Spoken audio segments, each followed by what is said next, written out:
జనసేన పార్టీని నమ్మి మోసపోయిన వారిలో కాకినాడ మాజీ మేయర్ పౌలసపల్లి సరోజ ఒకరు. వారు ప్రస్తుతం జనసేన పార్టీలోని రాష్ట్ర కార్యదర్శిగా ఉన్నారు.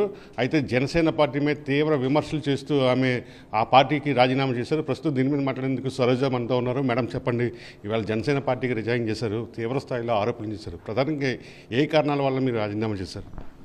జనసేన పార్టీలో ఆడవాళ్ళకు కానీ, బీసీలకు కానీ, బడుగు బలహీన వర్గాలకు కానీ గౌరవం లేదు. ఈ ఒక్క దాని మీద నేను 5 సంవత్సరాల నుంచి పార్టీలో 2019 ఎలక్షన్ ముందు నుంచి నేను పార్టీలో ఉన్నానండి. ఆ పార్టీలో ఉన్నప్పటి నుంచి కూడా నాకు నాదెండ్ల మనోహర్ అనే వ్యక్తి జాయిన్ చేసింది ఆయన అయినప్పటికీ ప్రతి చోట అడుగడుగున ఆపడాలు, అడుగడుగున బౌన్సర్లతోటి ఆపించేయడము, బయటికి పంపించేయడము, వెయిట్ చేయించడం ఇవి చేస్తున్నారు. నేను ప్రతి చోట అవమానాలే అండి. మహిళలు అన్న వాళ్ళకి ఎవరికి కూడా పవన్ కళ్యాణ్ గారి దాకా వెళ్ళే అవకాశం ఉండదు. పవన్ కళ్యాణ్ గారి చుట్టూ ఒక క్వార్టరీ ఉంటుంది, కాపుల క్వార్టరీ ఒకటి ఉంటుంది. ఆ క్వార్టరీలో హరిప్రసాద్, కేకే, చక్రవర్తి వీళ్ళ ఉంటారు. వీళ్ళ కళ్ళని ఒక అతను వచ్చాడు. అతను కూడా ఏంటంటే వెళ్ళిపోండి ఇక్కడ ఇంకెలా అంటే అతను ఏదో మేజర్, అదేదో ఆర్మీ బెటాలియన్ మేజర్ అయినట్టు వాళ్ళందరినీ కూడా చాలా అసహ్యంగా బయటికి పంపించే ఏర్పాట్లు చేస్తూ ఉంటాడు. అంటే అధినేతకి కింద స్థాయి ఉన్న నాయకుల మధ్య కోఆర్డినేషన్ లేదంటారా? ఖచ్చితంగానండి. ఆయన చుట్టుపక్కల ఉన్న వాళ్ళ మాటలు నమ్ముతున్నారు. వీళ్ళందరికీ హెడ్ అయిన కోవట్ నాదెండ్ల మనోహర్ గారి మాటలు నమ్ముతున్నారు. నాదెండ్ల మనోహర్ గారి ఉద్దేశము, వ్యూ క్లియర్గా అర్థమైపోతుంది, చూస్తున్న జనాలందరికీ అర్థమవుతుంది. మరి అధినాయకుడు పవన్ కళ్యాణ్ గారికి ఎందుకు అర్థం అవ్వట్లేదు నాకు అర్థం కావట్లేదు. చుట్టుపక్కల ఉన్న వాళ్ళందరూ కూడా క్లియర్గా చెప్తున్నారు. ఆయన వచ్చింది టీడీపీ పార్టీ ద్వారా కోవట్గా వచ్చారు. కోవట్గా వచ్చి జనసేన పార్టీని ముంచేయడానికే వచ్చారు. పవన్ కళ్యాణ్ గారు ఆయనకు అనుసరణల్లో నడుచుకోవడం అనేది చాలా బాధాకరమైన విషయం.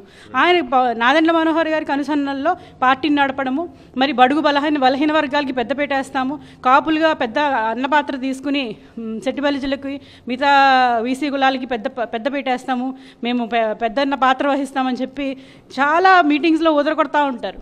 కానీ ఆయన ఇచ్చేది అంటే నాకు ఆత్మగౌరవం అని చెప్పుకునే వ్యక్తి మరి ఎదుటి వాళ్ళ ఆత్మగౌరవం గురించి మాట్లాడరా? ఆడవాళ్ళకి ఆత్మగౌరవం ఉండదు. పవన్ కళ్యాణ్ గారు ఒక మీటింగ్లో, మైక్ లేని మీటింగ్లో చెప్పారండి. ఏంటంటే మహిళలకి ఎమోషనల్గా అటాచ్ అయిపోతారంట, రాజకీయాలుగా పనికిరారంట. మరి అటువంటి వాళ్ళు వీర మహిళా విభాగం అని చెప్పి ఝాన్సీ లక్ష్మీబాయి స్ఫూర్తితో పెట్టుకుంటున్నామని ఈరోజు ఆ విభాగాన్ని ఏర్పాటు చేసుకోవడం ఎందుకు? కొంతమంది మహిళలు వచ్చి ఈ రోజున జనసేన పార్టీలో చాలా పెద్దపీట వేస్తారు, మహిళలకు ఎంతో గౌరవం ఉంది అన్నారు. తీసుకున్న ముష్టి 21 సీట్లలో ఎంతమందికి లేడీస్కి ఇచ్చారనేది ఒక్కసారి ఆత్మవిమర్శ చేసుకోవాలి. ఒక్క సీటు మాత్రమే లేడీకి కేటాయించడం జరిగింది. మనోహర్ కోవట్ అని చెప్పి కూడా మీరు ఆరోపణ చేశారు. దాంట్లో ఎంతవరకు వస్తుందంటారు? మీరు చూసుకుంటే చంద్రబాబు నాయుడు గారితో సఖ్యతగా ఉండడం కానీ, ఆయన తీసుకెళ్లి ప్రతిసారి మీటింగ్లో కూర్చోవడం కానీ, ఒక కమ్మ కులానికి సంబంధించినటువంటి వ్యక్తి ఈరోజు జనసేన పార్టీలో టీడీపీతో కలిపేరు అంటే అక్కడ క్లియర్గా మనకు అర్థమవుతుంది. నేను కాపుల పార్టీ అంటున్నాను. ఇది యాక్చువల్గా కాపుల పార్టీ కాదండి, ఇది కూడా కమ్మల పార్టీయే. ఎందుకంటే మనోహర్ గారి ఆధ్వర్యంలో జరుగుతుంది. జనసేన పార్టీకి అధ్యక్షుడు పవన్ కళ్యాణ్ గారైనా రథసారథిగా ఉన్న నాదెండ్ల మనోహర్ గారు దాన్ని ఎటు కావాలంటే అటు తిప్పుకుంటూ వెళ్ళిపోతున్నారు పార్టీని. చివరిగా కూడా చెప్పండి, పవన్ కళ్యాణ్ మైక్ దొరికినప్పుడు సిద్ధాంతాల కోసం కానీ, ఆశయాల కోసం కానీ ఆయన భావజాలను చూస్తాం. అలాంటివి ఏమన్నా పార్టీలో కనిపిస్తాయి మీకు? నేను ఒకటి క్లియర్గా నాకు అర్థమైంది. పార్టీ నుంచి బయటకు వచ్చిన తర్వాత విలువల గురించి మాట్లాడే వ్యక్తి, సిద్ధాంతాల గురించి మాట్లాడే వ్యక్తి వాళ్ళకు ఉండవండి. అవి ఎదుటి వాళ్ళకి ఉండాలని కోరుకుంటారే తప్ప విలువలు మనకు లేవు కాబట్టి ఎదుటి వాళ్ళకి విలువ ఉండాలి అని కోరుకుంటారు. విలువలు ఉండాలి, వాళ్ళ విలువలతో పనిచేసుకోవాలి అని కోరుకుంటారు. జనసేన పార్టీ సిద్ధాంతాలన్నీ పేపర్ మీదే ఉంటాయి, ఆచరణలో ఉండవు. కుల మతాలకు అతీతంగా రాజకీయం చేస్తాననే వ్యక్తి ఓన్లీ కాపులు మాత్రమే అక్కడ పెట్టుకుని రాజకీయం చేస్తున్నారు.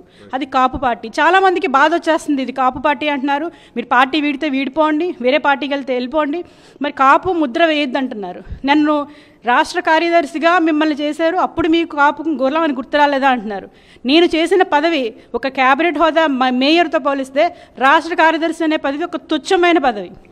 ఆ విషయం గుర్తుపెట్టుకుని మాట్లాడాలి. ఈరోజు బయట కుక్కల్లా మొరుగుతున్నారు. నేను మాట్లాడింది వాస్తవం మాట్లాడాను. మహిళగా, ఒక బీసీ వర్గానికి చెందిన నేతగా, సెట్టిబలిజకి సంబంధించినటువంటి నేతగా నేను పడుతున్న ఇబ్బందుల గురించి నేను మాట్లాడాను.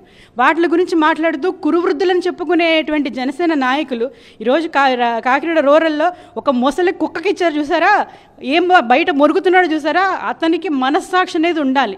నా వెనక ఫాలోవర్లో ఉన్నటువంటి వ్యక్తి, నేను మేయర్గా చేస్తున్నప్పుడు కాకినాడ నగర అధ్యక్షుడిగా ఉండి నా వెనక ఫాలోవర్గా ఉన్న వ్యక్తి నా యొక్క ఐడెంటిటీతో సీఎం గారిని కలుసుకున్నాడు. అప్పుడు నా యొక్క ఐడెంటిటీతోనే సీఎం అపాయింట్మెంట్స్ తీసుకునేవాడు.